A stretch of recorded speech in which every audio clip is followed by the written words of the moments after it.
Welcome, everybody. My name is Emily Coffey. I'm the Vice President of Conservation and Research at the Atlanta Botanical Garden, and I'd like to invite you all to our first virtual Science Cafe.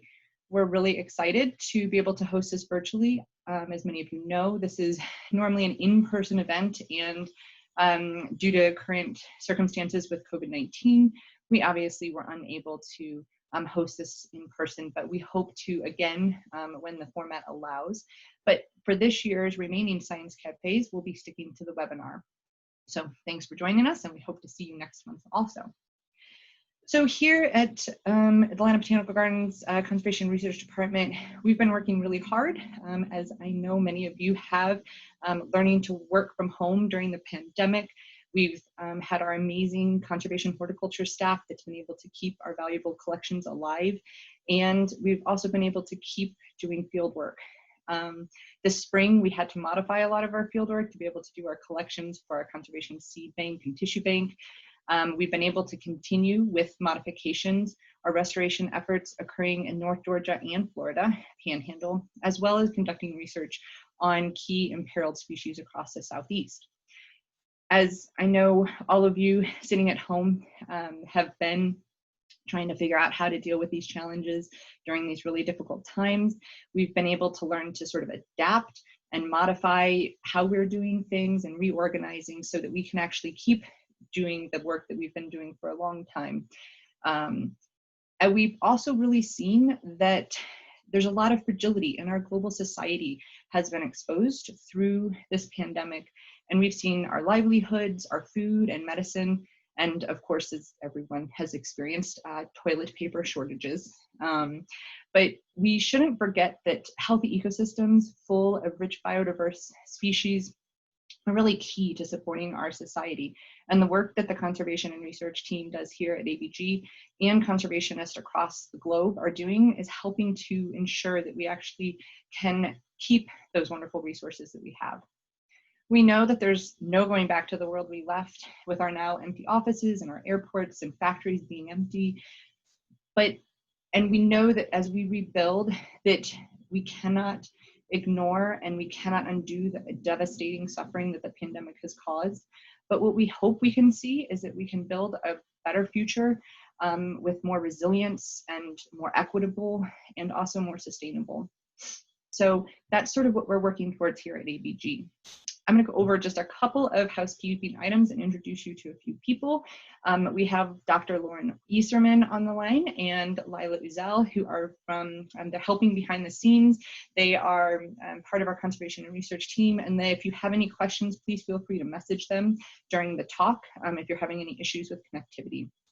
As you probably noticed, when you were entered automatically, your video was turned off and you were muted. This is to ensure that everybody is able to stay focused on Dr. Easley's presentation and we're able to all enjoy it.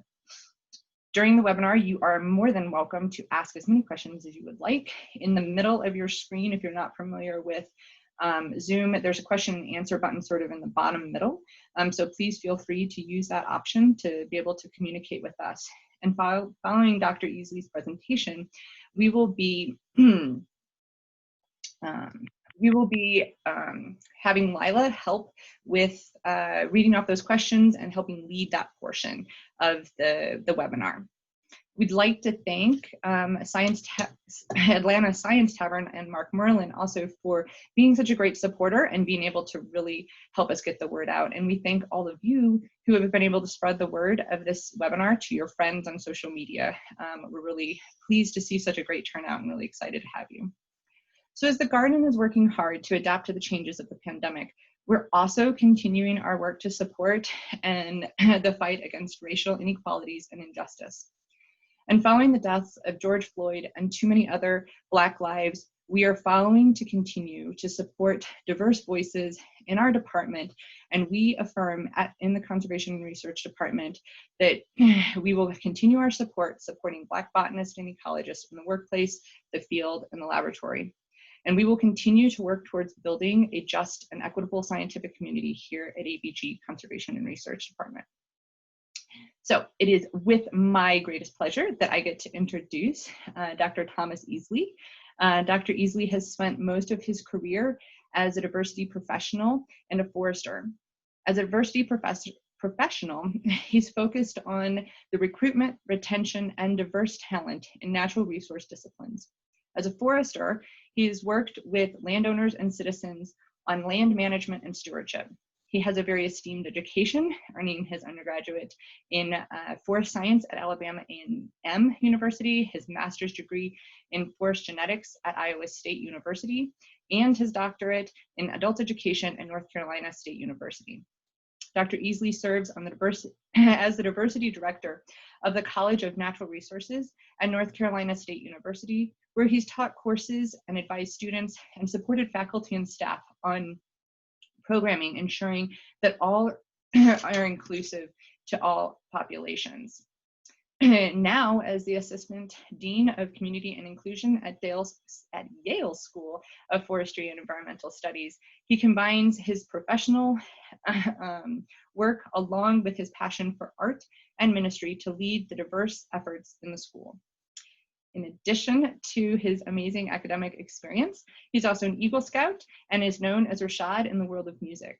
His art is called Save Your Life Music, because he puts messages of love, embracing self, and helping others in his music. And so we are going to get to hear some of that today, and I'm really looking forward to your talk, so take it away.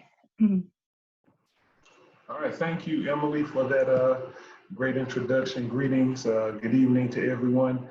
Hope you all are having a good day. I am getting ready to share my screen here, so let me do this. Oh, shit. All right, so I'm gonna pull this up first and then ask if people can see, can you see the slide? Yep. Can you see the slideshow? Okay. Yep, that looks great. Okay, so that means you can see the slide now. Yes. All right, okay, good. Okay, so what I'm gonna do is today I'm going to take you all through this presentation where it's entitled Relationships, History, Hip Hop, and Forestry, thinking about diversity and inclusion. And while I acknowledge that I am a forester and I'm talking to a number of people who may be either botanists, they may be in the field of horticulture, in the discipline of gardening, what I want to try to do is explain to you all some of what I've done as far as it relates to diversity in this discipline, and then see if we can bring it over into this wonderful audience that we have here today. So, this hip hop forestry and poetry is getting late, let's floor a tree. This academic superstar gonna plant a seed and grow a tree. In my front yard locally or on my block, hopefully. Make others do it globally. Now fresh air is more for me. I'm thankful for oxygen, a tree a hug, and not again. But trees my family. You see, I lost a lot of friends. Humans are greedy, mistaken if for hungry, like a racist really hates me for diversity they want. So those are the first bars of the song, the first part of the verse of a song that I have out that's entitled Hip Hop Forestry.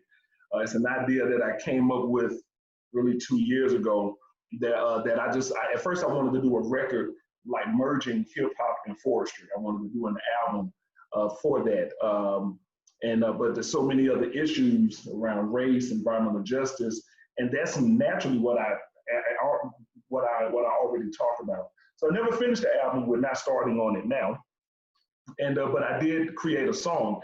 And what I do in the song is, if you just look at this first verse, I explain what hip hop forestry is. It's poetry. It's getting late. Let's poetry. Like let's get ready to rap. This academic superstar, that's me, gonna plant a seed and grow a tree. But I'm giving you instructions. I said plant a seed and grow a tree in my front yard locally or on my block, hopefully. So now I'm trying to bring people from different environments in here, because some people don't have a front yard, people on the block, so maybe they're more so in the urban settings, make others do it globally. Now, fresh air is more for me because, of course, what people know, who understand, trees and, how they provide oxygen. Some say a tree can provide oxygen for up to 18 people. But then I go into talking about, I guess, some of the frustrations with this discipline. I said, I'm thankful for oxygen, a tree hug and not again. But trees, my family, you see, I lost a lot of friends. And what I'm saying is I'm kind of giving voice in some ways to those who protest harvesting and protest forest practices, in our natural forest. So I'm trying to bring them into it by using my forestry background by saying not again. because a lot of times what happens is we get frustrated, sometimes when we're trying to engage in our harvesting practices and people are there, like trying to stop us. But then what I do is I add the extra nuance of being an indigenous individual myself, identifying as both Black as well as indigenous. And so then I bring that lens back into it. But trees, my family. You see, I lost a lot of friends because in my culture, trees are not something that's to be commodified. It's something that we're to learn from because it gives us this gift that we didn't ask for, but we need. And so you treat it with this respect. So that's why I say trees, my family, because that's how I was taught it, by my grandfather, and how I'm also taught it, by other people who also identify as indigenous, who understand, our history, our language, and the way that we cultivated, cultivated the natural environments. So I said, you see, I lost a lot of friends. Well, why did I lose a lot of friends? Humans are greedy, mistaking it for hunger. Like a racist really hates me, but for diversity they want me. And I'm saying that trees are leaving not just because of the practices of those who created this discipline, forestry and other disciplines. The planet is paying for it because we're greedy, and we're mistaking it for hunger, and I can speak like that because I also have a quick little story. I used to weigh 302 pounds, and then I became a vegetarian and lost 137 pounds. And just, and there's so many changes that came, not just with my body internally, but even the treatment and the behavior of others towards me externally. And so I've learned this right here, like even myself, I'm talking about myself when I make this statement. And then I say, like, a racist really hates me, before diversity, they want me. And it makes me think about how people today want to diversify these different disciplines. And, the reason I say, like, a racist really hates me because I question why people care about diversity still today. And even with everything going on with the civil unrest in the country that has led to monuments coming down, and, that's in response to, like the death of George Floyd and countless others, at the hands of police, and the poor, ignorant practices of police brutality. And so I say practice, but maybe I should say expertise, because some people have it down to a science, how to actually use it, how to do it. And so it's like, it's weird that, oh, you want me to come and work with you or for you, but it's like, but really it's for this whole diversity thing. But outside of work and outside of what I probably bring, you probably don't want anything else to do with me, So then here again, I'll say this: the way that we treat people is somewhat indicative or reflective of how we treat the planet. And some could say maybe the other way around. So what I'm going to talk about in this presentation today, I'm really going to talk about three things. I'm going to talk about diversity, okay, because I am a diversity professional. I want to talk about hip hop because I love hip hop's #1 genre in the world. Every genre across the world has to have some of this or a piece of this in it. And I say that with a lot of pride as a rapper and a former breakdancer and graffiti artist. Don't tell anyone. And then, of course, we're going to talk about forestry, okay? And I'm going to do my best. I'm going to try to relay it to botany, gardening, and other disciplines, not in saying that I'm going to describe all of those disciplines. I just hope that I can communicate about forestry in a way that those of you who are not foresters or not engaged in the environment like this, but maybe in another field, like I said, horticulture, like maybe gardening, like botany, but even fisheries and wildlife, environmental science, environmental engineering, watershed hydrology, landscape ecology, landscape architecture. So there are a number of different disciplines that are impacted and that touch my discipline of forestry. So I'm going to do my best to bring diversity, hip hop, forestry over into that. So let's go. Diversity. Now, if we were live, what I would do is I would ask you, hey, give me a definition of diversity. What does diversity mean? And a number of definitions will probably come up. One is going to be variety or difference. People may talk about, the presence of diverse races and ethnicities, in a space. People of different genders, being able to whether you identify, on a binary or not, being able to be equal and to be safe. There's some people may say it's the way that multiple people think, and so you have all of that, right? And I love when I get those responses, because it's not that people are wrong, okay, with the responses at all, but what people are saying when they answer that way is they're really sharing how diversity kind of, I guess, is expressed or seen. But the simple word diversity means difference. That's all it means. So I just have it right here. I just wanted to do that. So diversity is, like that's the meaning, for that's all diversity means. Okay.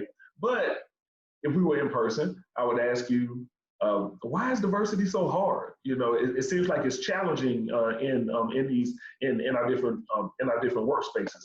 Let me just check. I want to make sure I'm not missing anything in the chat. So hope I'm not missing anything. All right, but I will continue. Why is it so hard? And I'll tell you some of the reasons that it's hard is because many of the people who are in power who want diversity, a lot of times they don't have to be accountable for what they do. One of the challenging things about diversity, especially when you're working in it, you'll notice that the resources and those who are the powers that be can be, and I'm not trying to insult people, but it's just honest, ignorant or incompetent as it relates to diversity, but they're in control of these resources. And so you have people who are brought in to work on diversity who can develop a lot of influence, but may not have that power, and the people with the power who don't really know how to enact when you truly engage with diversity or controlling resources, but probably not doing it in a wise way, where diversity gets the attention and the respect that it needs to help the place actualize diversity like they say that they want. But then people go, well, why is diversity important? And I'm like, well, no, you don't have to ask me that. I ask you that because you're the one who says that you want it, right? And then in a way, I'm kind of the solution, when you look at my identity and different things like that. But I help people think about, if you actualize diversity in a space, what you're really doing is you're trying to actualize fairness. It's like that's the outcome.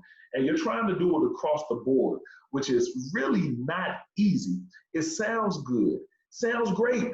Like, let's do it. Everyone's welcome. We want everyone to bring their full person here. We want people to feel like they're a part of this discipline. But the truth is, if you look at the places that you work, whether it be even a botanical garden or like elsewhere, when you look at the structures that are in place, you might actually realize, oh man, it is kind of difficult to really develop diversity within the way that we operate now. It's not impossible, I just said difficult, but we'll get into that. So I say fairness is the outcome. And how do you do that across the board when you have hierarchy? How do you do that across the board when you have, seniority and different things like that? It's kind of tough. And then DEI, diversity, equity, inclusion. I try to help people to see that it's not just the outcome in the sense of, oh, we have more diverse people here, but it's more so the process by how you achieve it and how you get there. And so to be engaged in diversity work by connecting with other communities, because like I said, I'm going to talk about the relational part, you're really going to be dealing with these things. History of not just the discipline that you probably are practicing or that you live in, your vocation that you love, but the history of the impact of this discipline on another community. And if you really want to understand the other community, that means you have to have the next thing, which is a relationship. And 9 times out of 10, when you start to get engaged in that relationship, you probably start learning the reputation around your organization or, like the individuals that you work for or what you're doing as it relates to the people who are impacted by the practice. And then you can look and go, wow, how do we get representation here that can feel comfortable in this space and that we can work with that representation so that they'll thrive and be retained while to help our minds open and to do things and practice differently, okay? Let me just take a little drink of water really quick and just let you look at that slide one more time. Because working at Yale University, which I do now, and I'm very fortunate to be at an Ivy League institution that was around before counties and cities and states were actually established, and before the United States of America was actually established, and the government at that too. So when you're at an institution like that, you really understand how important it is to know the history of something and to understand the relationship, and then the reputation of a place, and then how representation really has an impact on people in that space. So let me talk about my discipline, for example, because I think it's best, normally the way that I like to teach people or connect with people is to teach you about something that I've done, okay? Now, I don't know these individuals on my slide, I've just studied them, all right? But Forestry, now I went to, as Emily mentioned, I went to Alabama A&M University, okay? It's a historical Black university in Normal, Alabama. I'm originally from Birmingham, Alabama, the son of civil rights activist, nephew of one of the first field lieutenants appointed by Dr. Martin Luther King Jr. in the civil rights movement. His name is Reverend Dr. James Orange, and my mother and father, Thomas and Mary in Easley. So you can look them up.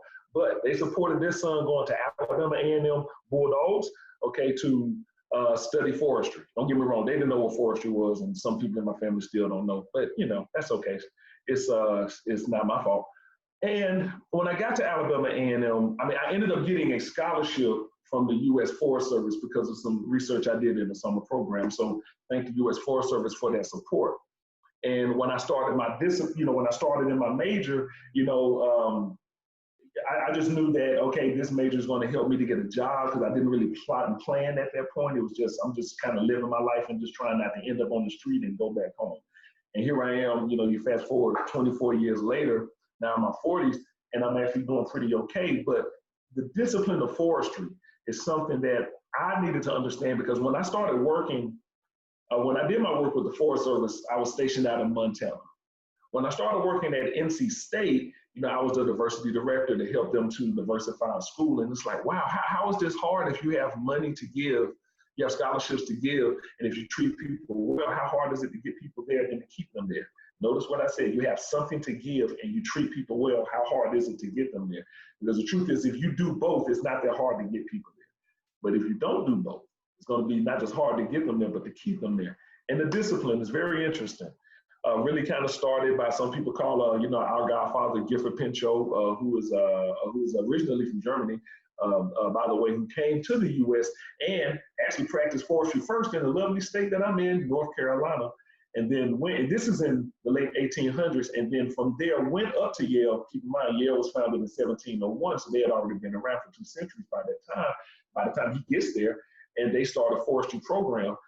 They started the first forestry school, and if you look at this picture here, 1904, this is one of the first classes, okay, right here, this is Gifford Pinchot, and then one of the great graduates of the program here is Aldo Leopold. And Gifford Pinchot actually was the first head of the Forest Service in 1905 to 1910, I believe. It was founded in 1905. He was the first in 1905. Now, look at these great stats here. 155 national forests, and this is this information that I'm saying is technically 15 years old, but I look, because I had a publication from 05 from the Forest Service, but I looked it up, and a lot of this is still current. 20 national grasslands, 222 research and experimental forests, 192 million acres of public lands, 30,000 employees.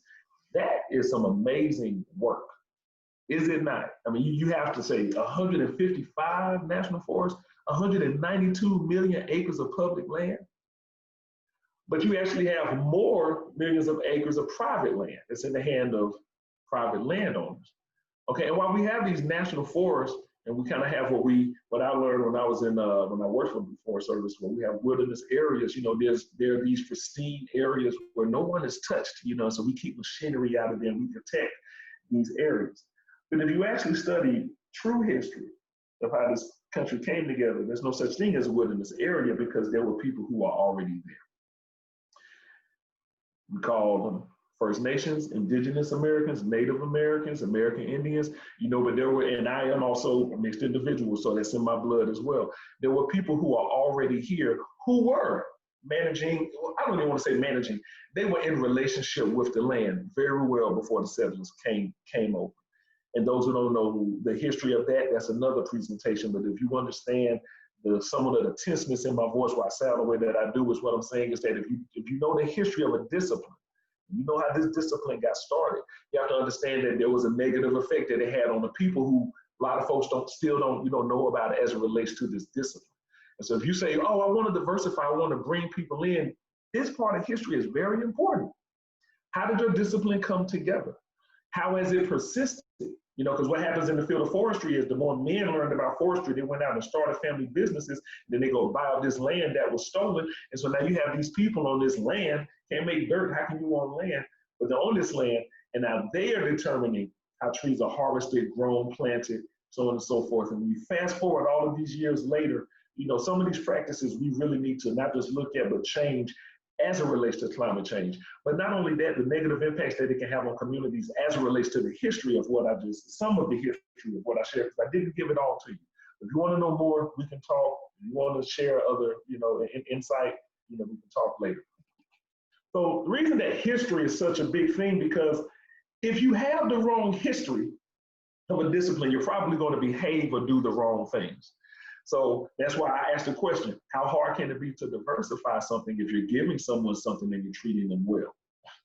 I said, well, if you're not doing both, then that's probably why you're struggling to maintain or to achieve diversity. So historically, what I tell people is that you have to understand that if you're going to be pushing and promoting and desiring diversity, you're probably going to be pushing against certain histories. And it's going to be challenging because you're breaking ground and you're changing patterns. You're changing patterns of thought, especially if you're successful and people start moving with you. You're exploring and changing narratives, because if people don't know this information, you're going to be teaching new information to people, right? So it's going to change how they understand something. And then you really have to be ready for something that's a given, resistance. Because people resist change, even good change, even positive change, even good intentioned people, those who mean good, resist change, especially if it's something that they are not sure how it's going to look or it's going to change the condition for them. Relationships, relationally, when you're doing this kind of diversity work and you're trying to bring people into this work, you're also influencing a person's ideology, hopefully, and thought pattern.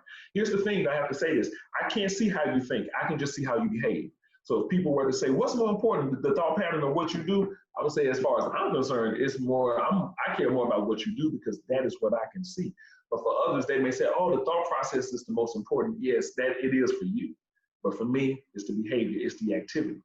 And if done well and you're doing it, people are aware that the change is happening because you're not tricking people, you're not hiding it from them, you're bringing them into a process, where they get to, the way that I work, where they get to explore themselves and converse with you about the work. But if done harshly, you're going to get resistance. And you're naturally going to get it because when people don't know or misunderstand something, they resist.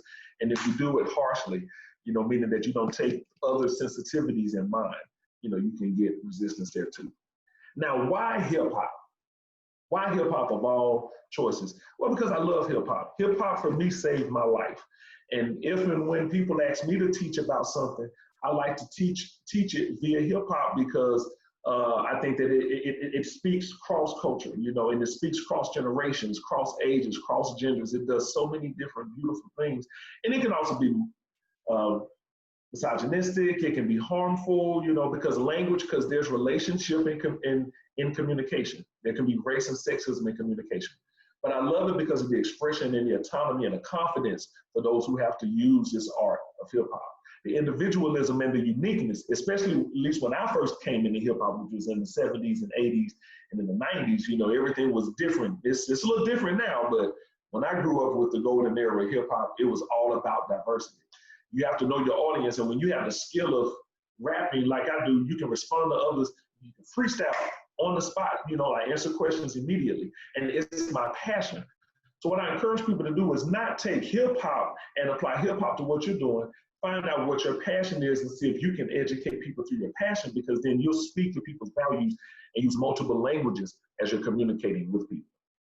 Like this, here's my minority report about what's going on with the poor. No clean water, got liquor stores, no banks, good housing can't afford. Got drugs, got guns, got more. Dope boys, no books, gym floors. Dead pool, can't swim, lead in my pores. Contaminated, mentally challenged, I'm sore. Getting scholarships, but my body earns scores.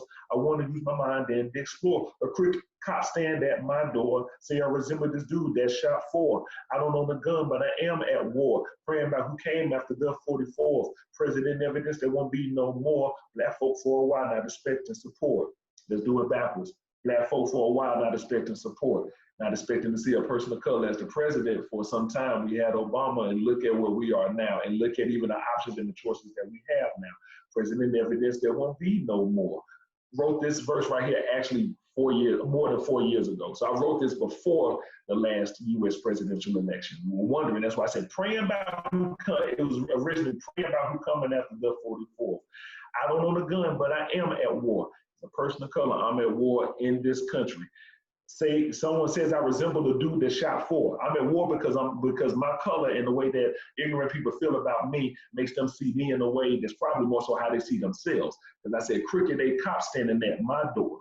I said, I want to use my mind and explore, meaning I don't want to wear my body out, because that's most of what you see a lot of us in colleges in particular, getting scholarships to play sports, wearing my body out, but I want to use my mind, okay? And I said, but what happened? Maybe my mind has been impacted. I'm mentally contaminated, challenged, I'm sore. That's now I'm talking about lead in the water and how that hurts people. Dead pool, can't swim, lead in my pores. Dope boys, no books, gym floors. Got drugs, got guns, got more. If you look at the communities that people are trying to connect to, I'm not assuming that every poor or black and brown person comes from this, but a lot of these communities are plagued with these social ills. No clean water, got liquor stores. See, no banks get housing, can't afford. So when people try to say, oh, you need to make better choices with what you eat and how you spend your money, look at what's in my community compared to what's in yours. And if someone says, how do we make these other communities better? I heard one time someone says they need more police. And I'm like, how about they probably just need all the resources that you have, like the nice malls, the nice libraries, and the nice schools that you have. So as I'm bringing this down, to the last few minutes that I have in the presentation, I want to teach you a couple of words, or maybe you already know them, okay? But if you want to get engaged in this work, I encourage people to ask this question: is your organization a monoculture or is your organization multicultural? If it's a monoculture, it reflects the contributions of a single individual and operates under a single vision for the organization. Seeks to maintain the current structure and resist change. Technically, like for example, the U.S. Forest Service was founded as a monoculture. And if you look at from Pinchot to Yale to the Hill, you see it's like one mindset, okay? And as long as that mindset aligns with the others who are in control, we can make it happen. So monoculture. Or is your organization multicultural? Reflects the contributions and interests of diverse cultural and social groups in its mission, operations, and product or service delivery. Does all of that. So does the Botanical Gardens do that? Does it reflect the contributions and interests of diverse cultural and social groups in its mission, operations, and product and service industry? Does horticulture, does botany, does it do that? Okay, wherever you work, does your organization do that, or is it the monoculture? How is a monoculture created? You or a group have an idea. You generate what the parameters are for success. You implement the actions and ideas in a way that makes sense to you. See, so if you have your own business, you naturally do it. I have my own LLC. That means that I naturally created a monoculture. The policies and safeguards determine how you, being me, operate, and they're developed to protect you. And it's true, because if I'm going to create a business that's work for me, I'm going to be the most protected person there. So you can do this kind of work. You can work for a place, and they may have done it not even in an exclusive way with malicious intent. It's just that this is how we do when we're creating business or when we're trying to create movement. So someone may always be left out until they're part of the organization. So that's why the voices that are not in the room are important. You're trying to integrate fairness in the space that may not be meant for it. Hierarchy, how it was built, how it was developed. And then through hierarchy, you have different responsibilities between the people, different reward systems that recognize different efforts and progress. And that's one of the reasons why diversity is so challenging, because if the people in power have different values and priorities than those who are trying to bring about change or who can bring about change, it's really going to be it's going to be a tough engagement. And if we're saying like in the gardens, if we want to bring more diversity into our field, and we want to get more people to come and use the gardens, and we want to get connected, we have to understand, why are people coming to us? And actually also ask yourself, why haven't I been going there? Okay, because it's a two-way street. This whole diversity thing goes both ways.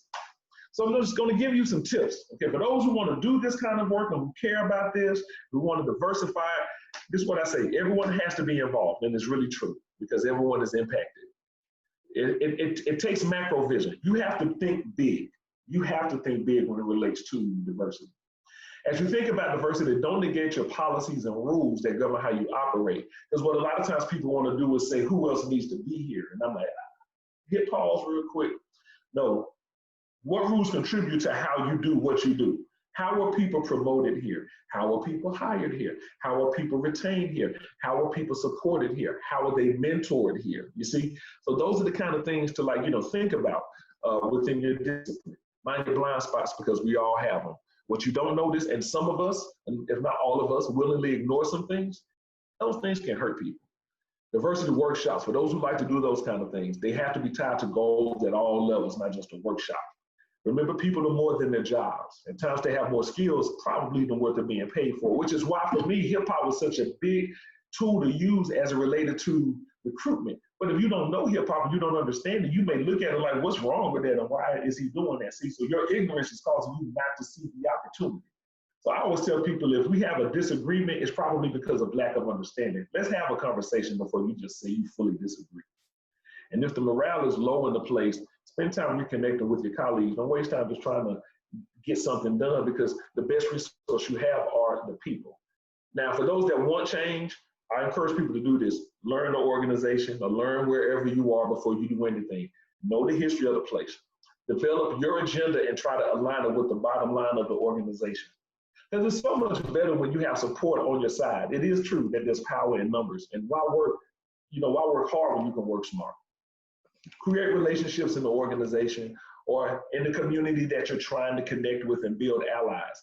And I also tell people sometimes put a time limit on what you're doing, because meaning like, I don't mean like minimize it by putting a time limit. I mean, put a time limit on it so you can see how much you're invested in it. And maybe you get to a point where you're at your breaking point and you can't do it anymore, because if you keep going with something and you're holding on to it too tight and you need to let it go, you can be more detrimental to the movement and to helping than you are actually doing. And learn the priorities of the organization. Learn what the leaders value. And so that's a good idea. I always say learn what they value, because if you know what they value and you can speak their language, maybe you can get them over here. And notice everything I'm saying is what you do with people that you're trying to connect with that are not in your organization, which means you have to be clear about your priorities. Don't try to control everything and everyone, because you can't. You can't. Learn to speak others' languages, meaning give voice to their values, which I mentioned earlier. And utilize emotional intelligence, which means reciprocation should be central in your motivation. What I mean by that is, whatever you do, basically combine the gold and the platinum rule. Do unto others as you will have them do unto you. Do unto others as they will have you do unto them. Okay? And because if you don't like it, don't do it to me. So I'll close with taking you through back into the whole hip hop forestry, because as I just walked you through diversity, equity, and inclusion in some ways, right? How to apply to a discipline. There's still more steps that need to be done. It's not until this work is in your nervous system and your central nervous system and you're using it that you can speak at all times. You can speak it all of the time. So now I'm going to show you how hip hop forestry is not just a song, but it's a philosophy. And I want you to see what I've combined in this. Hip hop forestry. Forestry is the practice. Hip hop's the religion, both made by humans, both imperfect, make a new tradition. It's hip hop forestry. Our trees are not a commodity. They are teachers showing how to live on troubled land and live in harmony. It's hip hop forestry because both rose from the underground. One changed landscapes, the other changed landscapes of sound.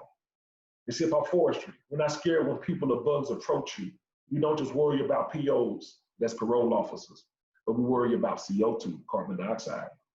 Hip hop forestry emissions, we don't do carbon copies. And we don't just try to follow other people. We cross-pollinate culture and we respect our water bodies. This forestry, hip hop, we are related, we respect forms of life.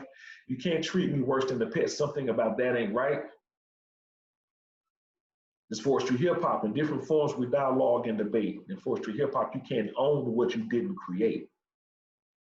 It's forestry hip hop. Respect life because life is the value. We listen, then discuss, problem solve, then we adjure. This forestry hip hop, inclusion is retribution, not just seeking solutions. Because in food, water, and religion, gotta remove pollution. This for hip hop, every complexion is worth protection. Care for the land and the people, that's true progression. This for hip hop, started in New York and now it hits the planet. Carolina with forestry, land is not just to be managed. It's to be respected because we all been elected to communities come together in one body, mind. Now let's protect it. And what I'm really saying is we're all intersectional beings.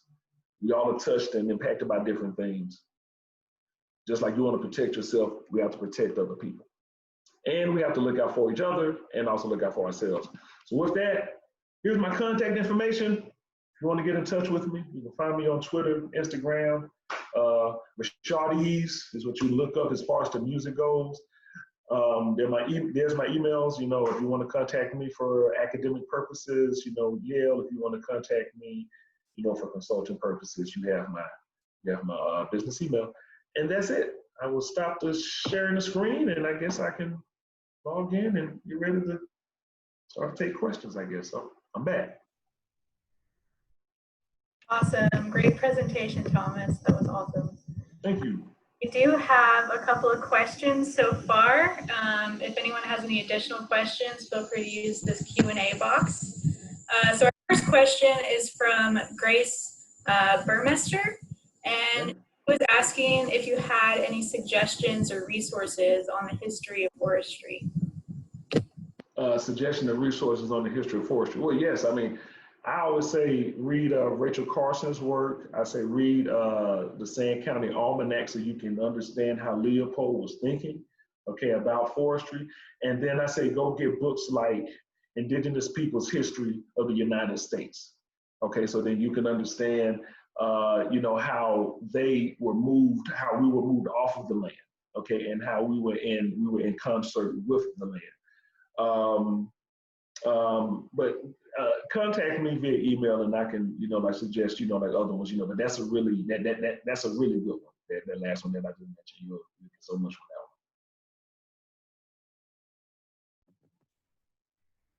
that one. And then we have another one from Dana Render. She said, in an organization that is looking to involve everyone in changing for the better for the community, how can you start the healing conversations among the staff in a way that's productive? She also went on to say that everyone brings their own hurts and hangups about what's happening in our society right now. Mm-hmm. We're going to get in the way of progress when it's not being addressed. Mm. Okay, that's a long question. Well, that's a big one. Well, that's a hard question to answer because that's what a lot of people want to try to figure out now. You know, especially with regard to what's going on in the country and the civil unrest, and it's really difficult. I'm of a different ilk first, you know, so I have to put that out there first. You know, I'm not one who necessarily believes that work is the place to do this kind of stuff, to be honest with you, because work, you know, it's a job. You know, you pay me for this skill and then I take it home. But that's because I have relationships outside of work, you see, and I have family and others that I can communicate with and that I work with, so that I don't lean on work as that, you know, as that resource for me. You see, you know, so that's one of the things that I really want to encourage people to do. It's not necessarily always use work as the place for that. You know, make sure that you're doing a lot of things outside of work. But watch this. But the question that I have for people is, why do people want to talk about this at work? Why do I want to deal with this at work? And I say one of the reasons people want to deal with it at work is because if I'm at work 8 hours a day, 8 to 5, I'm in a place that I probably don't want to be the whole time, or while I enjoy it, that's the best, those are the best hours of my time. And I'm here with you. And so that means you're taking up my time. And I'm getting paid, probably not what I'm worth, but I'm getting paid to be here.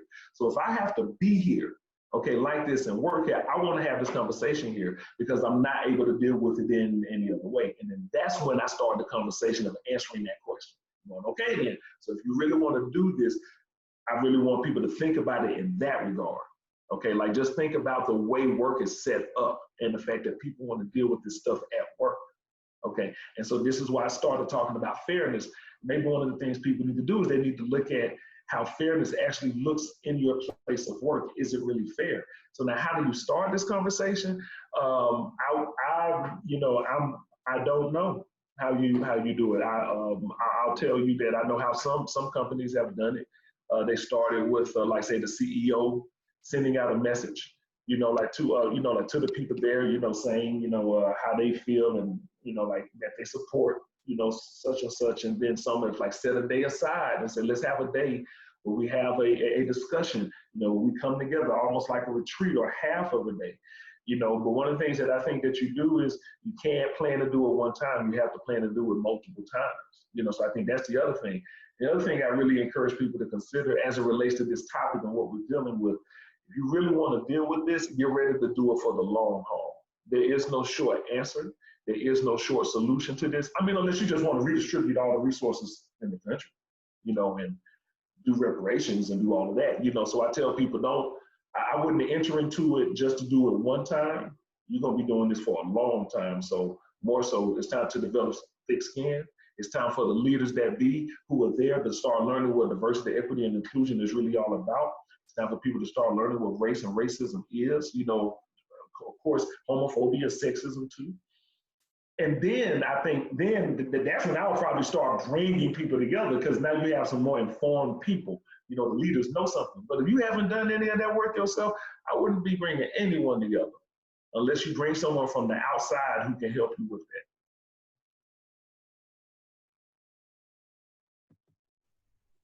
Great, and we're getting a lot more questions coming through now. So okay. We have one from Vanna Kavlon. Thank you at first, and give suggestions on how, as a fisheries graduate student, can I contribute directly to diversifying my lab? As a fisheries graduate student, yes, you can. First, I got to apologize to you. My computer said low battery, and I realized my power source seems to not be working, so I need you to hold on. It's happened to me as well. Okay, well, while he's waiting, I'll go ahead and pull up our slideshow again here for you all to see.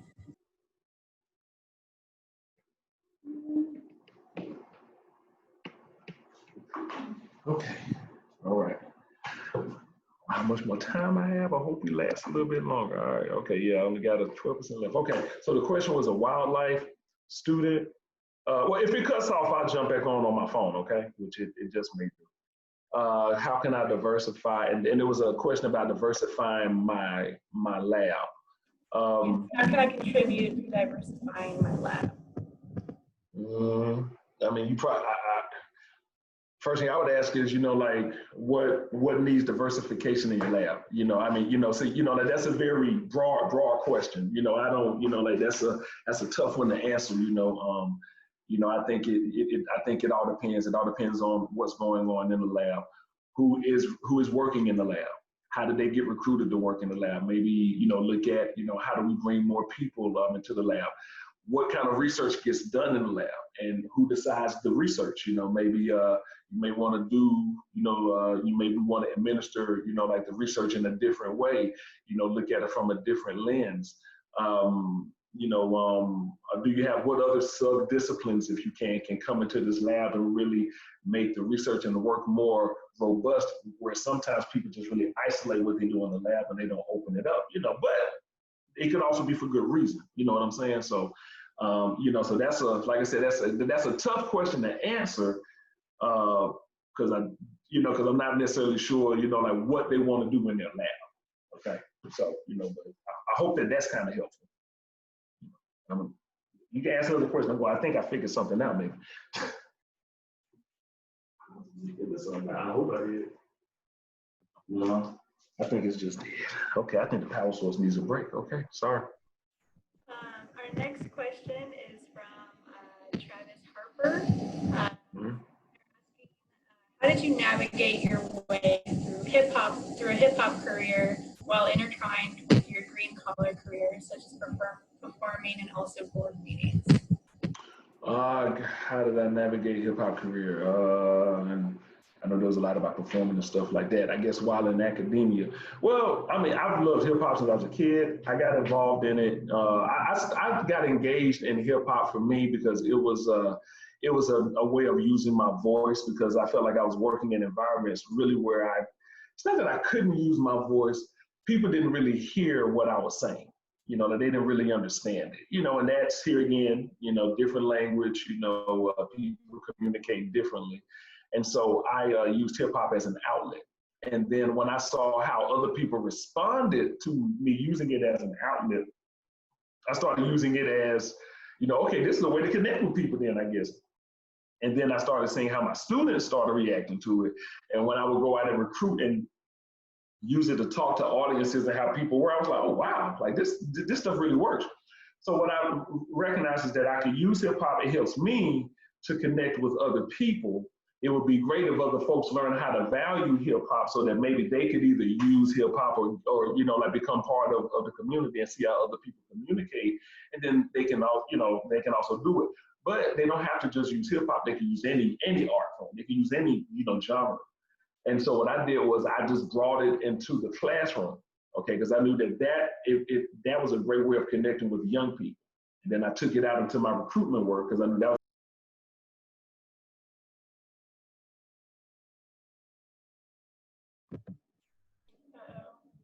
It looks like maybe his computer cord wasn't plugged in or didn't work quite right.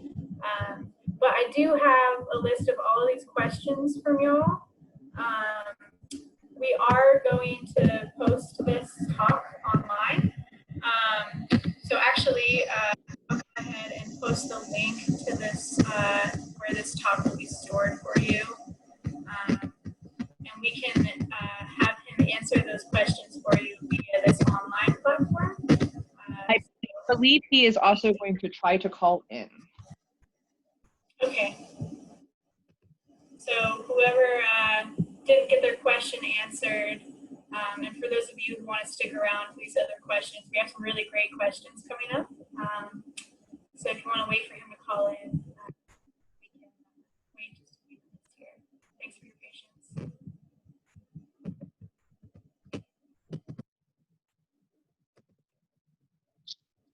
Told you I'd be right back. Welcome back. Okay, thank you. That was quick. Okay, so our next question is from Alyssa Brown, asking, just approaching diversity initiatives at a public garden located in a predominantly white region. Repeat the question, please. Wait a minute, you're muted. I can't hear you. There we go. How do you suggest approaching diversity initiatives at a public garden that's located in a predominantly white region? Okay. How do I suggest approaching diversity in a garden that's in a predominant, or that's in a majority white institution? Okay, yeah. First, I want to encourage people to use different language. Predominant means someone's over and no one's over me. So I say majority, that. And the same way, talking about historical Black colleges, but then we say predominant white institutions. I say no, that's historic white institutions, because the historical Black institutions were founded because they couldn't go to those institutions. So I just want to encourage people just to use that too, okay? All right, okay, now to answer that question, how do you do it in the garden? Well, I'll tell you how we did it in Birmingham. When I went there, they had a program where they, talked about, a lot of people talk about diversity and they espouse it, but they always want to bring people from the other community over to them, which I think is technically racist. Okay, it's actually racist, because it's like, instead of going to the people who you're trying to bring over, you're saying, oh yeah, you should be over here, because what we have is, I guess, better, maybe what we have, you need, because that's where that mindset comes in, actually. And so what I encourage people to do is, instead of saying, how do I diversify this over here, maybe what I need to do is go over there. Okay, and so what I told the people in Birmingham is, the same way that they treat speakers sometimes when they bring them in and they put them up in nice houses and host them, I was like, that's how you should do people in the city on the other side of town. You should host them, invite them over, have a program, have them come over. But what you ought to do is go to them first. So you need to make inroads in the communities that you're trying to bring over, to you, because, trust may be an issue, fear may be an issue, why is it that the people are not there, and that's why, like I said, going back over that history. And then what I would also do is I would try to see how people in the garden that you're trying to bring people in, I would then start kind of being aware of what's going on in that garden and how the people think and behave there, because you don't want to just bring people there, right, if they're not ready for them. In the same way, bringing people in who may not know how to engage, you know what I'm saying? So that's why I would start by connecting with the community there first, and then see if they even want to come to the garden, and then see if you can do something with them where they are. versus just bringing them over and then bring them in.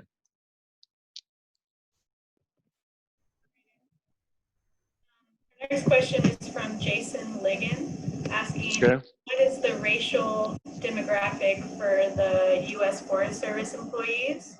What is the racial demographic? Are there any underrepresented groups? Why do you think that is, and why isn't forestry more appealing to them? That's a lot. And we may have to contact the Forest Service to get the answer to that first one, the racial demographic, because I don't work for the Forest Service anymore, so I don't actually know the answer. But I know that it's still majority white. I do know that, which most government agencies are. National Park Service, U.S. Forest Service, DOE, like they're all still majority white. And so there are affinity groups. I do know this within the Forest Service, and they do have, work around, like to connect people via, racial ethnic identity. Pedro Nieto is one of the top leading people there at the Forest Service. And then there's another outstanding individual, Gary Barrett, who also, works there, who is outstanding. And they're both men of color. Pedro Latinx, Gary Barrett, African American. So there are programs in the Forest Service, doing that. But I don't know like the full breakdown. I do apologize. But you can talk to me offline, and we can get access to that. So that was part of the first part of the question. Okay, what was the rest of it? You're still on silent. No? Okay, I hear you. Sorry. The rest of it was if there are any underrepresented groups within the Forest Service, why do you think that is, and why is forestry more appealing to those groups? Why is forestry not more appealing to those groups? Well, that discipline is not really put in front of, because I don't want to sound like a conspiracy theorist, okay, because I'm not about that, but the underrepresented groups. So first, let's identify who we're talking about. Okay, when we say underrepresented, federal language is also underserved. Okay, minority, which is an insult to me because there's nothing minor about me, but that's why I don't use that term. Now people are using people of color, So let's first identify who those underrepresented groups are. Well, federally, the underrepresented groups are African American, Hispanic or Latinx or Latino, Latina or Latina Keys, and Indigenous or First Nations, Native American, Indigenous Americans. Okay, those are the top three groups, and then some include Asians. But if you look at, especially domestically, like from the U.S., counting the territory of, in particular, Puerto Rico and those near us, those are the three underrepresented groups. Okay, so there you have it. Then why is it not appealing to those groups? Well, if you look at the history of the indigenous individuals, I wouldn't say it's not appealing to them, but if you look at how folks were forced off of the land that they were already occupying and pushed into reservations, pushed into areas that the settlers didn't even want to be, so now the people have to figure out how to survive. The good thing is that they're brilliant and resilient people, so of course they've done it. Genocide didn't happen. Then let's think about the Latinx community and how they came into the country, and how they were brought into this country, and some forced, just like African Americans, okay, who were forced, to be in this country. So there's a different relationship that forms with the discipline just from our personal and communal history. Okay, now let's go to how people learn about forestry. Now, most people learn about forestry, especially in schools, especially in state schools like UGA, which I did attend, Auburn University, Oregon State. These are all outstanding schools. NC State, Texas A&M. Oklahoma. Y'all getting a shout out? Okay, yeah, that's right. Love me. Anyway, Iowa State, Michigan State, University of Michigan, Ohio State, like all of these schools that I'm naming have forestry programs, but you have to ask yourself, how did those programs come to be? And then how do they bring people into the programs? And a lot of folks know about forestry because it's a family business. So they probably grew up with a family member or an ancestor who had the family business. Well, there's usually going to be white people. Okay, like they grew up with that. So then that means that they're aware of it. They're aware that it exists. So then they can access the channels to get into the discipline. They know a lot of people figure out, I can go to a community college, transfer into a 4-year school, get a degree, go get certified, go work for corporate or go work for government and then do something on my own. But if you don't know anything about the discipline, remember, I didn't know anything about it. I never heard of it. The only disciplines I heard of were the medical industry, business industry. I knew about entertainment, obviously. So I knew a lot about science, biology, chemistry, but I knew nothing about forestry. So I learned about it when I got off to school. So that's part of the reason why people don't know, is because they're not taught about it and they're not exposed to it. In addition to the communal history with it, you know, because then why don't you know about it? There's been a separation, you know, from the communities and the discipline because of how they were treated and how they were displaced. I think I answered that question. I got that one. Yeah, awesome. Okay. So we actually have about 4 hip hop related questions that I'll try to all tie in together. If there's more, I can read those later. Okay. But I'll try to kind of combine these. So Okay. It's, who are your favorite hip hop musicians of all time? Who are your more recent musicians today? We got hey, I gotta know, what are your top 5 MCs? And then Give me a we trouble. have some related to you specifically. So maybe 2 first. Okay, let me do the first. Go into the others. Okay, the first one is, who are my top 5? Who are like my favorite? Just top musicians of all time. Okay, got it. Okay, top musicians of all time, period. Okay, I'm going to answer the 5. Yeah. I'm going to say 5 top musicians to me of all time. Top 5 of all time that I love to listen to. Prince. May he rest in power. Quincy Jones. John Coltrane, who also made a record with his wife. His second wife, I believe. My favorite MC of all time is Ice Cube. Favorite MC of all time is Ice Cube. And my favorite band of all time is A Tribe Called Quest. So there go your top 5, which means my favorite producer must be Q-Tip. Okay, Q-Tip from A Tribe Called Quest. Okay, now there was a question about top 5 MCs. Because I said my favorite rapper, which he's above all of them to me. Okay, will be my top. Okay, I would say that that's Ice Cube. Well, Ice Cube and KRS-One. Those 2 combined are my 2 top favorite. Ice Cube and KRS-One. And if you listen to me, you can tell I have a really rough sound like Ice Cube with a really educational tone like KRS-One. Okay, now, my top favorite MCs is easy. All right, this is real easy. Rakim, okay? Nas, all right? Brad Jordan, Scarface, Black Thought, okay, Of the Roots. Now, the truth is I'm Dirty South all day. All day. Dungeon Family is always the #1 hip hop family for me. So I can't say that without saying Outkast. And I do mean both Andre and Big Boy. All right, a lot of people just say Andre. But in my opinion, Andre couldn't have been who he was without Big Boy.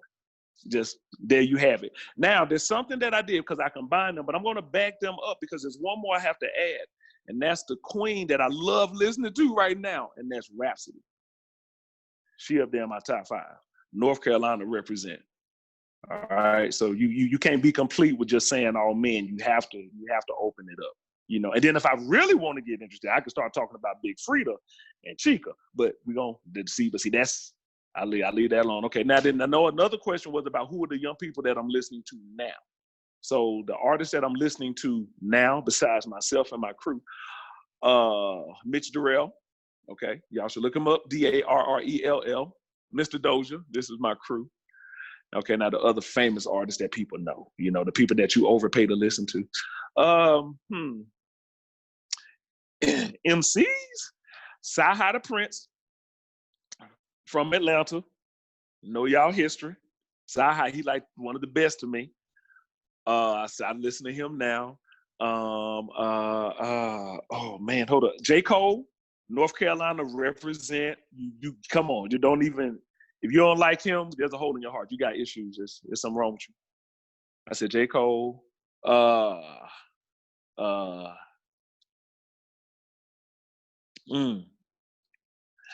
Well, I can't front. I do listen to Cardi B.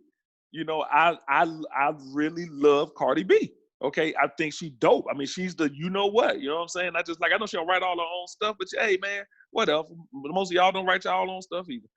Okay, that's 3. 2 more, and then I'm done. I think I will have answered all of the questions. Who else am I listening to now? Oh man, it's it's tough because I go in and out of listening to artists now. So that's a tough one. I mean, I like Earth Gang, and I love Chris Webby.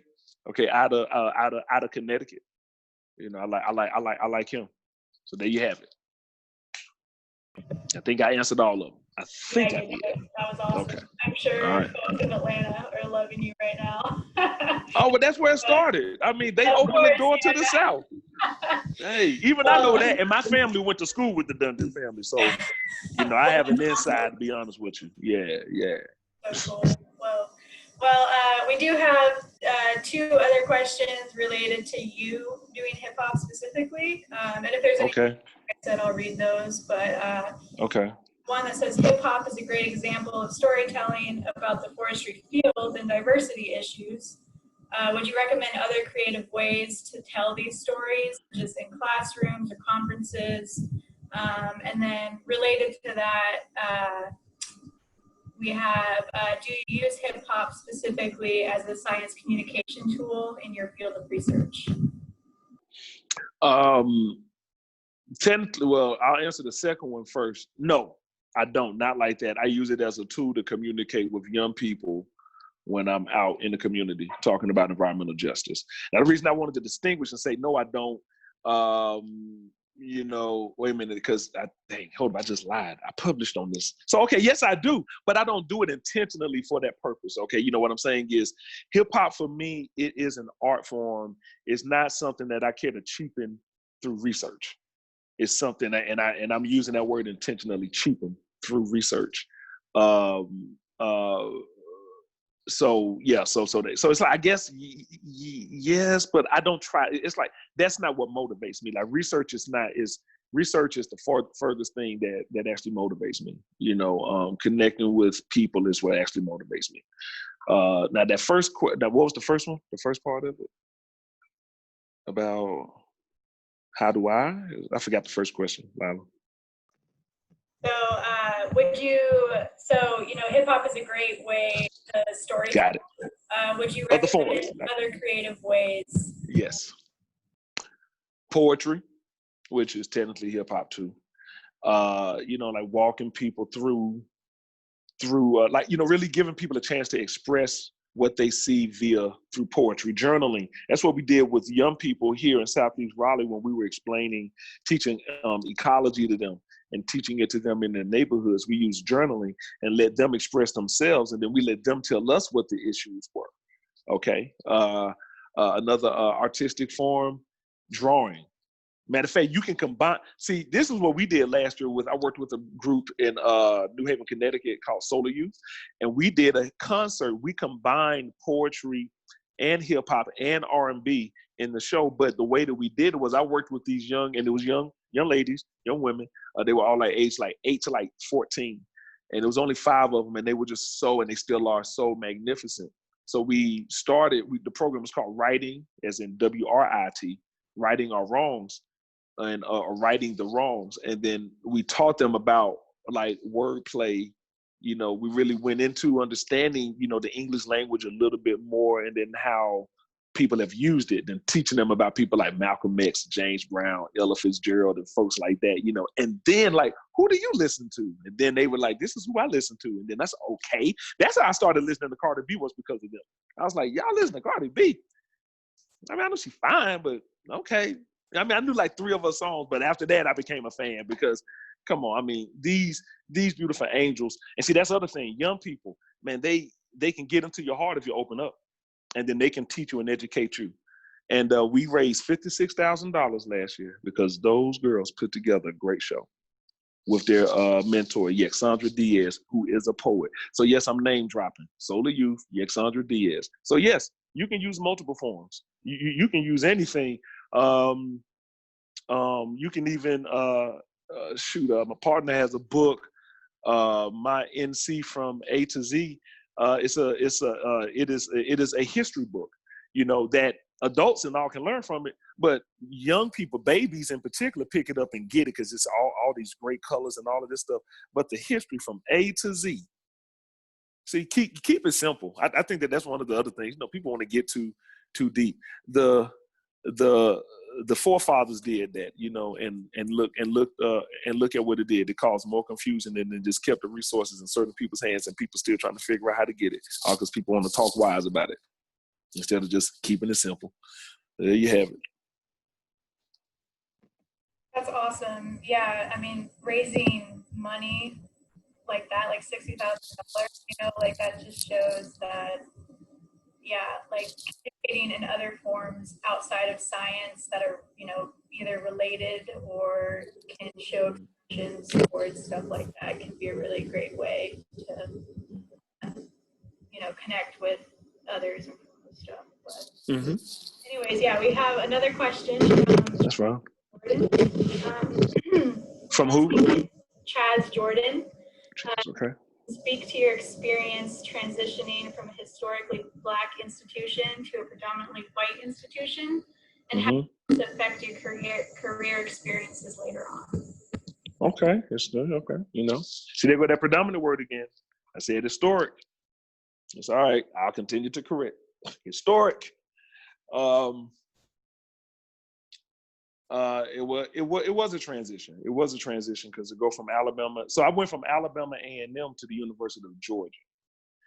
And that was definitely a transition because I went from a school that had 4,000 people, mostly Black, to a school that had 31,000 people, mostly white. It's like, whoa, and this place is big. So yes, just like 43 miles or 42 minutes away from Atlanta, I was right there in Bulldog land. And I was there for a year. And that was really when my maturation started around like my own self-security, because I was the only Black person in the school, like for real. Professor, even custodian, I was the only Black person in the school. And so my first semester, I didn't do too well. And then my second semester, I did really well. Now, I'm walking you through this story because, like I said, that's where it started. A brother talked to me after I didn't do so well my first semester. He graduated from UGA. He knew I was getting ready to go back to Alabama A&M. You know, very, very defeated. And he was like, "T, man, what you doing?" I said, "I'm going back. You know, I guess I'm not smart enough to be here." And he was like, "That's not it." And then I was like, "Okay, you what?" And he said, your head wasn't in the game. Your body was in the place, but your head wasn't in the game." And I was like, okay, what do you mean? And he was like, "You were focusing on the fact that you were the only Black person there in the school." And I was like, "Yeah, I am." And, you know, he was like, "Yeah." He was like, "But he said, you're kind of forgetting something." You know, he said, like, "You're looking at that like that's a bad thing." And I'm like, okay. He said, "One, you chose to come here." He said, "Remember that you chose to come here. And most of the people there, they don't know you. So of course they're going to look at you funny. And a lot of them know each other because they went to school together." And I was like, "Oh, they did? Oh yeah, they got into UGA together." He said, "No, they went to community college and transferred in." He said, "So the next thing you got to stop doing is thinking that they're smarter than you." And I said, okay. And so he just gave me some gems on what I needed to do to be at UGA. I mean, obviously he should know what he's talking about. He was graduating at the time in accounting. And I did exactly what, his name is Shalon Rucker. He still works there in Atlanta. And I did exactly what Shalon said. And then next semester, I made a 3.75. I had the highest GPA that semester. And not only that, I took nothing but harder classes. I was a junior and I took senior level and a graduate class. Aced everything. And I'm like, dang, how the heck did I? Without the prerequisites. So then that's when the confidence in me started. Because I'm like, well, wait a minute, now if I can do this, and of course I did ask for help, but I made it on my own steam. I was like, well, man, maybe I can do anything anywhere. So then here's what's funny. When I got ready to start grad school at Iowa State University, they loved the Cyclones too, you know, they definitely gave me a chance. They wanted to admit me on provisional status. And I asked them, I said, "Why are you letting me in provisionally? I thought I was going to get full admit. I have great grades. You've seen how I've worked. You know, I was there for like a summer before. I was like, why would I get provisional? Like, you know," and they said it was because of you. We see that you were at the UGA and then you went back to Alabama A&M, you know. So now just think about the mindset here now. Okay, now think about this. And so we want to make sure that you'll do well here before we give you money. Just let that stay in your head just for a minute. Just let that stay with you. You see the backwards thinking right there? You need money to do well in school because you need money to pay for school, and you would rather wait and see if I could do something here without supporting me. So then I had to remind them what my grades were. I was like, well, see, if you look back at my transcript, you see that 3.75, you see that right there? Yeah, that was the highest GPA in the school that semester. See, remember, that was my junior year. I left UGA and went back to Alabama A&M and graduated from there because I wanted to. UGA tried to keep me because that's when they offered me all these scholarships. And I said, I'm going to go back to the place that actually gave me a chance without me having to prove to them that I had it. And that's what we do in my community, in the Black community. And that's why I went back to Alabama A&M. So I'm unapologetically who I am. It's only going to get worse for people who can't handle it. And when I go into spaces, I don't act like I don't belong in spaces, but I don't act like the space is mine, like I own this. No, I'm very respectful. I just won't let someone disrespect me in my face, And so I go into a space and I'm always ready to respect people. But I learned it started when I was at UGA. It started there. Like I had to learn to be confident in myself. And when you're confident in yourself, you don't have to make other people feel bad. When you're secure in who you are, you're not trying to figure out who you are. So you don't need people to affirm you. And I had a long time to work on that. And so now being at an Ivy League school, schools that were around before even your private schools, it's a very elite, privileged place, but they really do work hard and think hard at that institution. And I like being in a place that really makes my mind, swim, but I'm secure in who I am. And that's what I suggest for people. That's how you show up in spaces where you are the only one or you're one of a few. You don't wait for them to affirm you. You affirm yourself before you walk in there. If you can't do that, maybe that's not where you need to be because you're going to get hurt or you're going to hurt somebody. So that statement might actually help kind of answer this question, which is Ashley McCaskill, who is a faculty member at North Georgia University, and that it's not very diverse, and they really want to be able to support their minority students that are there. So any suggestions for ways that they can promote diversity through the classwork? And I know that's a really big question, but it's something we're struggling with. Well, do it with the classwork. Yeah, that's actually, I really like that question because that's really where the rubber meets the road at most academic institutions, right? Is what happens in the classroom, and if students are the lifeblood of the institution, then they all have to be treated as such. So one way you can support the students is, one thing that I always did when I was teaching classes, I found out where my students were from. I always did that. The first 2 days of the class is like it's spent getting to know them and them getting to know me. So learn where they're from, learn who they are. Every month, the United States has now monopolized the calendar, and there's a celebratory month for every freaking month, and there's a day every damn day. So what you can start doing is just looking them up.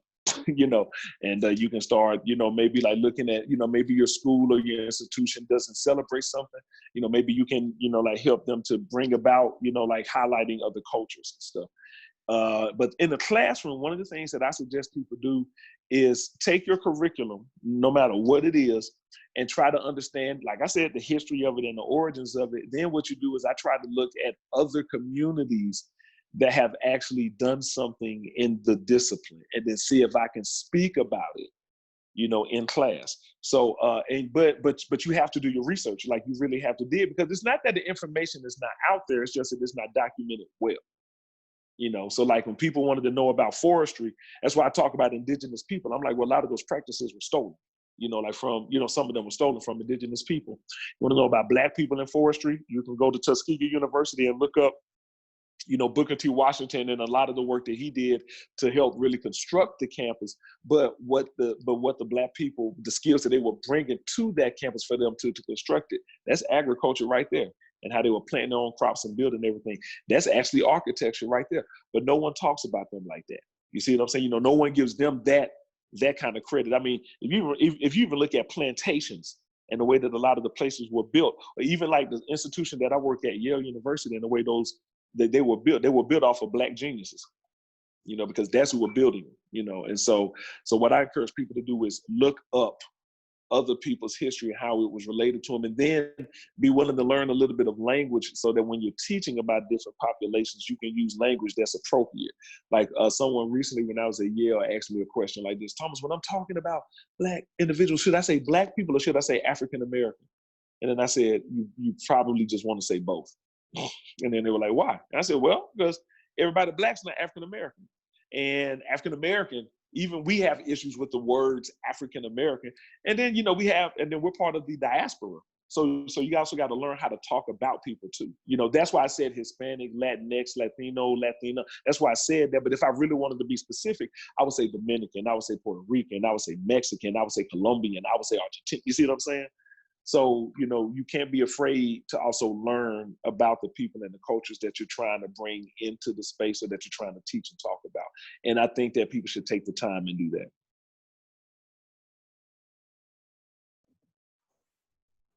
Our next question is from Abby Gale. You encourage seasonal internships like the Student Conservation Association. For any participants not knowing the SCA, they're known as the SCA, and they're Americans like Conservation Corps who work on like national and communities. I didn't understand the question though. I just heard internships and SCA at the beginning. Yeah, she was asking if you encourage those seasonal internships for people. No, I don't. What I do suggest is that if people are going to get internships and they're trying to diversify, don't bring one person in, bring them in like a cohort or like a team, hire more than one. One of the things that people do is, like I said, when I worked with the Forest Service, I was basically by myself, you know, and that's one of the things that people do is like, oh yeah, just as, you know, let's just give people experience. And I'm like, no, let's not just give people experiences. Let's give people experiences and let's try to make it so that they want to stay here or be here. See, so now I feel like I'm talking out both sides of my mouth because I know how I feel about work environments, you know, like what I said. But when you look at people in these workspaces, the majority of folks in these workspaces, see, they're able to bring their communal anything into that space. You know, like, I mean, shoot, like, I know a lot of people want to celebrate Juneteenth now, but I see everybody celebrating St. Patty's Day. You know what I'm saying? I don't, but I see everybody doing it. So that's what I'm saying is that there's still this ultimate culture that people still need to acknowledge is in this space whenever they're promoting, you know, these kind of internships or co-ops and different things like that. So what I would say is, yeah, if you want to do it, that's fine. But let's do it in a way that works for the folks that you're trying to bring in. So that's why I said, yeah, I don't necessarily just go, yeah, do a seasonal internship. And I'd rather send students somewhere that's more thoughtful, you know, about how they're working with the students. You know, so let's bring two at a time. When you come here, and so let's say they're in the middle of nowhere, you know what I'm saying, like in the middle of like a forest nowhere, you know, I'd rather send my students to places where people go, hey, we know we're bringing you out here into this forest, and then we're going to do some activity in the city. You know, we're going to go into the urban setting or something like that, you know, so that you don't just take people out there. You know, it's a poor way of treating people. And they say, oh yeah, they should just like this because it's a job and that they're making money. No, no, respect me and my skills and my existence a little bit more than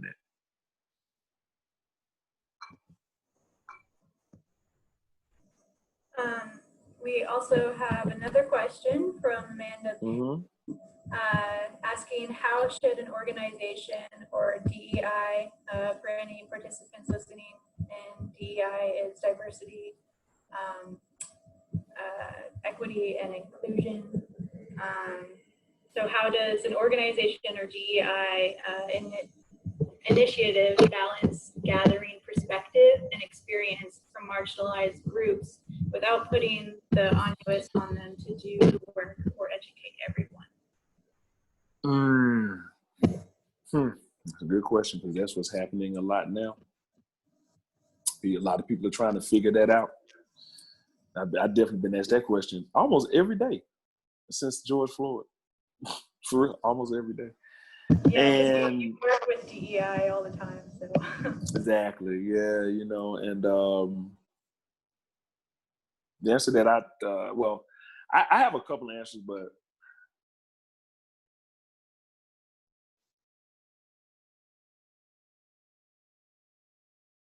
I don't know that you can, actually. And that's the actual truth. I don't actually know that you can. One of the problems is that people want to deal with the ugly, tough issue without getting ugly and tough. And that cheapens actually addressing it or dealing with it, and it took 400 years or more to get to this point. So don't try to just fix it, by having, conversations at work and thinking that it's going to solve it. It's going to require a heck of a lot more. So how does an organization, do it? The powers that be need to start educating themselves. That's the first thing. They need to educate themselves. They don't need to start asking people, how do we do any of this? You need to start, I would rather people come to me with ideas of what it is that they want to do, instead of asking me what it is that they should do. Because to me, that, I'm not trying to insult the person who's saying that, but that kind of question really kind of demonstrates the mediocrity that's going on in a lot of these organizations, actually. The fact that people are not thinking of doing it on their own, and the fact that people are just waking up now because of all of this stuff that is actually happening. And I'm speaking like that because I don't care to make people comfortable with this, and people need to be uncomfortable and be comfortable with the discomfort, so then they can understand why people are so frustrated that folks are still asking that question today.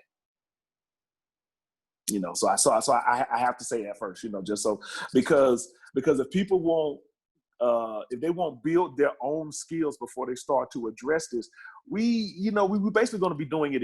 We're going to be doing it again. And I challenge people to go and learn so that they can stop demonstrating poor behavior. Go and learn something, versus, and so that's why I say, go learn, go through a DEI, experience, go through undoing racism, dismantling racism, opening doors, a personal and a professional journey, National Coalition for Building Institute, Prejudice Reduction Workshop, Diversity 101. There's no excuse for organizations now to not do this diversity work better, because there are too many places that are out there helping them to do it. The problem is everybody wants to do it calmly, nicely, and not be inconvenienced, and not be in discomfort, And I'm like, it's time for you to be in discomfort, because if you're saying you want to bring Black and brown bodies there, then that means you need to understand what Black and brown bodies have been tolerated for a long time. And I do mean it, tolerated. So then from there, what I would probably do is then start talking to the people that you have there, sharing with them what it is that you're thinking about doing, and then asking them, what do they actually think? Because I think that's the other thing. See, now what's happening, this is what's so funny. People are now asking us, what do we think we should do? Tell us what we should do to help them feel better. So that's why I'm like, no. You tell me what you're thinking about doing, and then we'll have a conversation about that.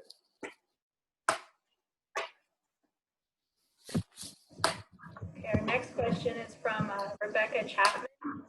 Okay. Organizations that do not have high levels of diversity, how do we best direct the conversations or work to understand disparities and improve equity and inclusion without tokenizing and overloading the few Black faculty or staff members that work there? Come up with multiple ways of saying that question right there. That's the first thing I'm gonna say. Come up with easier ways of asking that question. Look at all the terms that were used.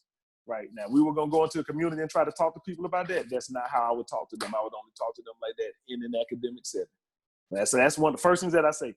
Come up with other ways to ask that question as the first thing. Two, the way that you don't, and really the individual answered their own question. Because it said, how do you basically not overtax the people of color? Then what you do is your white faculty, you have to help them be better at dealing with students of color. So what I tell people that, that they should do is, it's not how do we not overtax? You just stop overtaxing your faculty of color.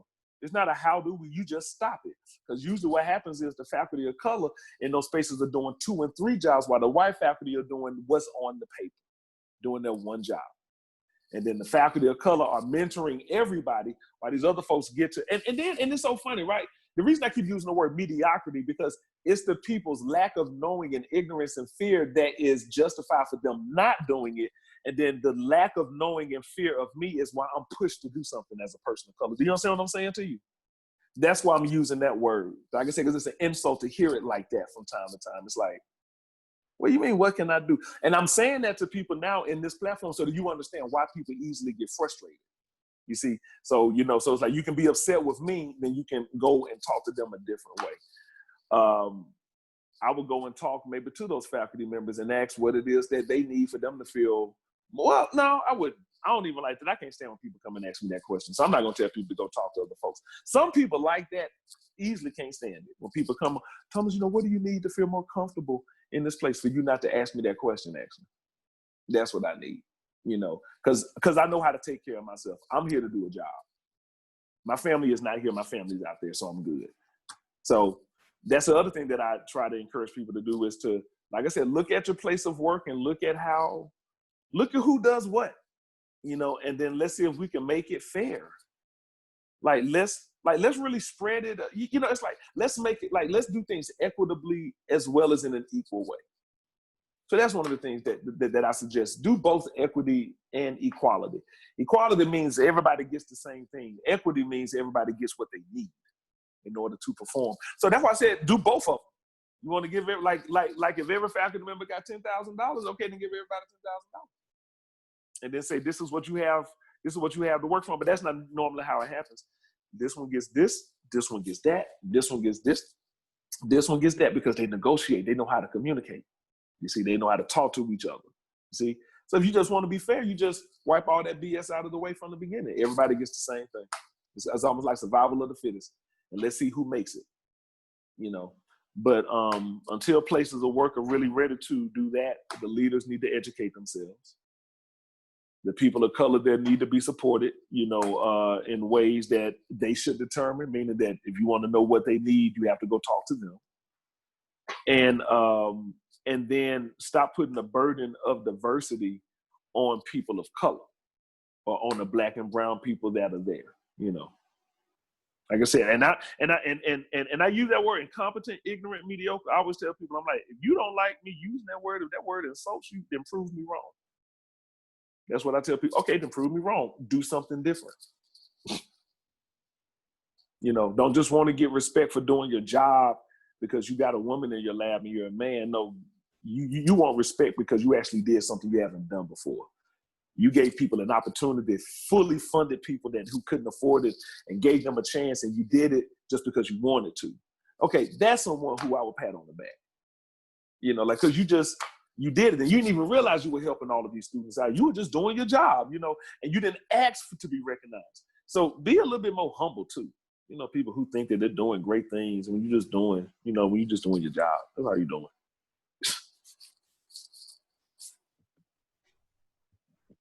Answer. Our next question is from Angela Burrow. Okay. For any tips for increasing diversity in the field of forestry specifically. They're asking as a future academic to try and ensure their lab is diverse. Start early. If you want to work with people, you want to get diverse candidates into the discipline. Start early. Start working with young people. You can even start elementary. I definitely suggest starting middle school. Because that's when, children's bodies are constantly changing, but that's when, these major changes take place. They're in this different environment and they're, and they're learning more independence now. So I like starting with middle school. And then another way of see what you want to do is you want people to see forestry as a viable option for them. And you want them to see it as something that they really want to do. So the reason you have to start young because they're already inundated with images of engineering, medicine, law, and teaching. It's called television. So they're already inundated with that. If they watch medical shows, if they watch TV shows, even if they watch something on YouTube and Netflix, they see it. So they're already bombarded with it. That's why that's what they know. So you have to start earlier. And then the other thing that I suggest is show them the beauty at home. One of the issues I have with how we groom people is we take them away from home. You know what I'm saying? Like I said, how do I bring people into this garden? I'm like, no, how do you go over there? That's the question that I suggest to people. Tell me how you plan to go over there and get them interested in whatever it is that you're doing. Like, tell me exactly how you plan, How would you do that? You know, you ever notice people want to study forestry, but they don't study poverty?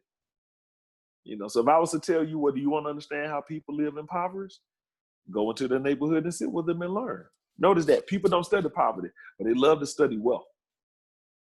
Then how do I get rich? So I suggest you study poverty and learn how people ended up, you know, like where they were. And then you can, and then you figure out ways to bring them in based on the conditions that they're up against. But definitely start younger, showing the beauty at home, because we need to stay at home instead of people pulling us away from our homes and leaving our communities destitute and hanging, and then we're not there to help each other out. Because they don't pull a bunch of us, they only pull a couple of us. Okay, this question I've been wanting to ask, but I've been trying to save it, but we're starting to run a little low on time. So I really like it. It's from R.T. Payne. Were you always as outspoken about diversity throughout your academic career as you are right now? And do you ever feel that you could not speak out because you weren't tenured? Gotcha, yeah. No, I've always been outspoken. I can't even lie. Yeah, so the answer is yes. I've always been outspoken. But that's because when I was younger, I got into a lot of trouble when I was younger. And the trouble that I got into is, I feel like the genesis of it was trying to be like somebody else. And every time I tried to be like somebody else, I got in trouble. And every time I was just myself and stood on my own 2 feet, you know, that's when I saw change happen, you know. So yeah, so I've actually always been that way, you know, since I've been in the academic setting.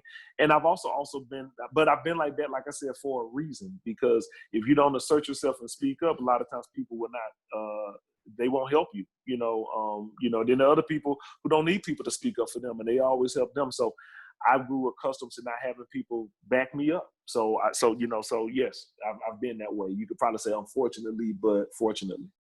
Have you ever felt like you could not express yourself? No, I just always felt like people don't really care care to hear what I have to say, and that they're not going to do it anyway. So that's been my mindset. So that's why I say it. I just speak then. I'm like, well, since they ain't gonna say anything and they're not gonna do anything, and if the only concern I have to worry about is losing my job, and not that they're gonna put their hands on me, then why can't I, do this? My mom was a civil rights activist, got arrested at the age of 14. My uncle is part of the reason why the march on Selma across the Edmund Pettus Bridge happened. They were about to lynch him. No one, in my opinion, has an excuse not to use their voice just because of tenure. It's a false security blanket that people lean towards and stay on and stay in. And I get it. I completely get it. I've seen a lot of people become mediocre once they reach that threshold. It's like they get it and then that's it. And I'm like, no, you got a career, you have a life, you got a lot more to do.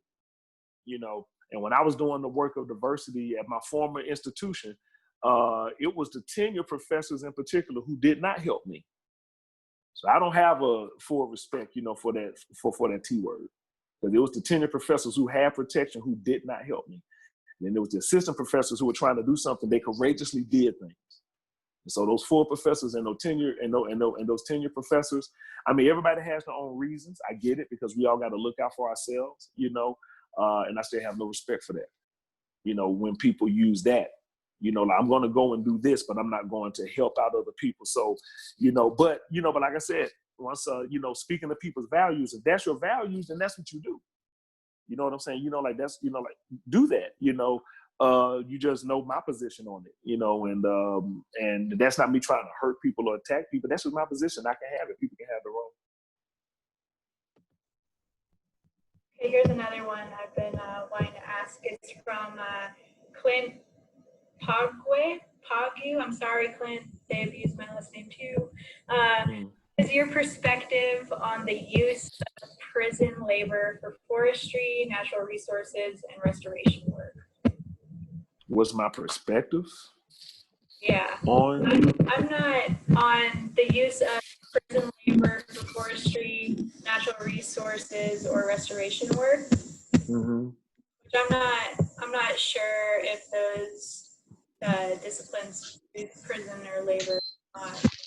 Yeah, I mean, I don't know too much about that in particular, so I'm not sure that I don't have a full perspective on it. I have a full perspective like on prison labor, period. And that it is preposterous the way that they treat our incarcerated, family. So whether it's for forestry or whether it's, anything else, for me, there is no justification. It's not about rehabilitation. I mean, it's to me, what's my perspective is that it's corrupt and that it's all connected. When I say it, I mean the prison system, the justice system, the banking system, the religious system, the academic system, the government system. Like it's all connected. So what's my perspective? It shouldn't be happening, right? But I don't have control over that. And you know what? I'll say it like this. My dad said this to me the other day. It should be mandatory for Black boys to learn the laws and learn the justice system. I said, that's a great position, Pop. I was like, let me ask you this. Why don't they teach that then? I said, why is it not mandatory?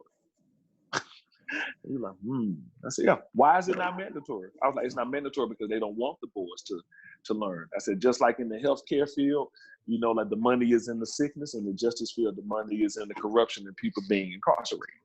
So, private jails, are run by people who can afford them. So the people who are doing this private labor is benefiting somebody and not those people in jail. So my perspective is these systems all need to change, and that people should not be subjected to that, But like I said, I don't know everything about it, so that's why my answer was, like more so in general. So my apologies if that's not a satisfactory answer, or if any of my answers have not been satisfactory. Our next question is, are you familiar with the book Farming While Black? If so, thoughts on it? And that was a question from Abby Meyer, who also has another question too, which is, do you see potential for botanic gardens to align with groups like Outdoor Afro to engage with Black communities? So there's kind of two questions from Abby Meyer there. Yeah, I mean, Farming While Black. I mean, I think it's a good. I think it's a great book. I think, I mean, I'm not so sure outside of that. What else I would say about it? Is that I mean, I think a number of people should actually read it. Not actually just Black people. I think white people should definitely read the book. But that's about all I'll say about that. Right now. And then do I think that botanical gardens can work with like groups like Outdoor Afro? And of course, yeah, Rue she's mad cool. Rue Mappa is great, and Outdoor Afro meetups and stuff like that. I think a lot of people could do it. So yeah, the answer is yes. I mean, like they can. Just all depends on if people figure out how to work together. Now, I'm gonna have to say I can only take one more question because I actually do have to get on another call. So I can only take, like one more. Yes, and this webinar will end right at 8 as well. So okay. Let's see, let me pick a good one here.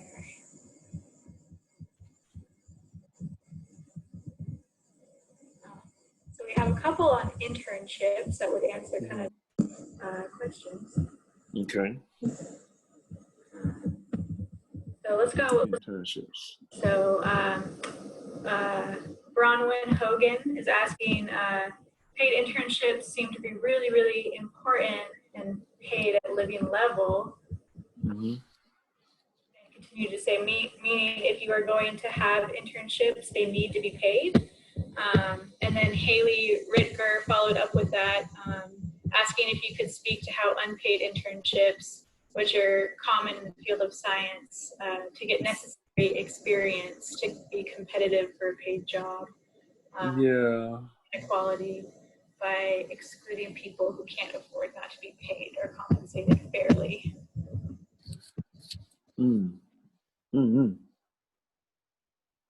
That's a tough one. Because I don't really agree with unpaid internships. Like I don't necessarily like to work for free myself. So I'm not necessarily a fan of that, to be honest with you.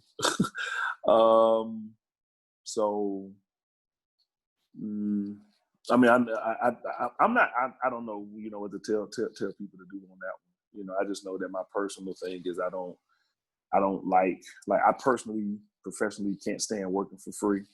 I wouldn't want to try to get someone else to do that. And so then if that's the case, we have to find a way of giving them something else.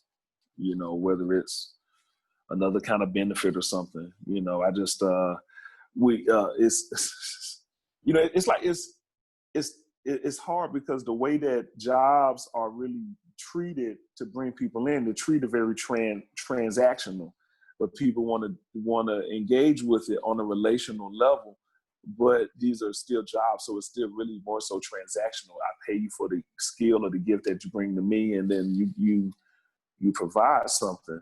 But if people want to really address diversity, like I said, you got to deal with the equity part of it. So to have something for free and say we want to bring somebody here and not pay them, you know, man, like I say, it's just my personal opinion. I'm not saying that I'm right, but in what I'm about to say, but my answer is don't do it.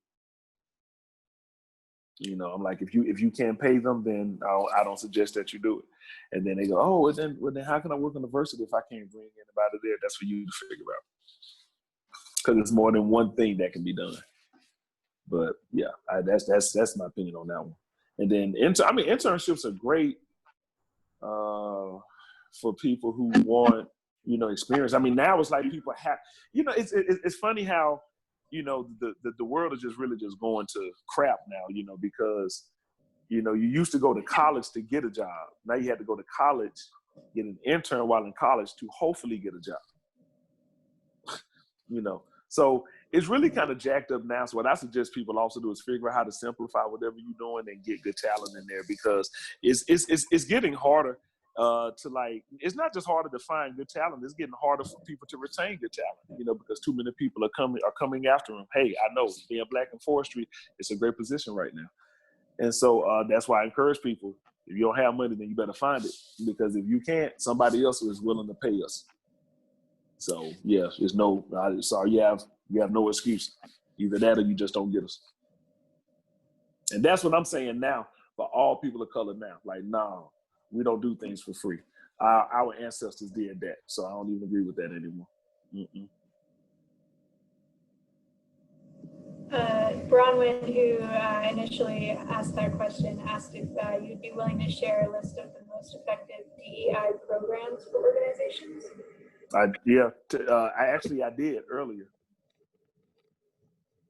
when I said Opening Doors, A Personal and a Professional Journey, National Coalition for Building Institute, Dismantling Racism, Undoing Racism, People's Institute, National Coalition for Building Institute. That I said Diversity 101. Like, that's a 5 or 6 right there.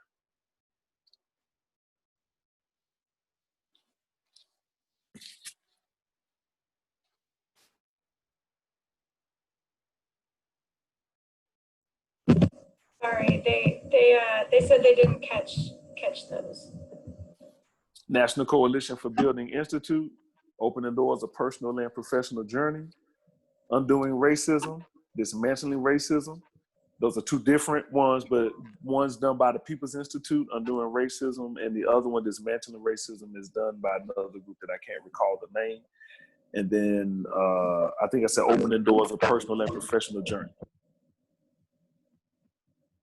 Diversity 101. Diversity 101 is another one.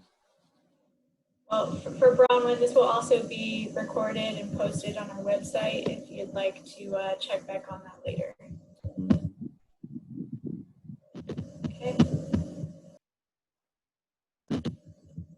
Well, we just had a couple of questions left, but I know we're running out of time. So we can go ahead and wrap up. Thank you all for coming to this presentation, and thank you, Dr. Easley, for giving talk.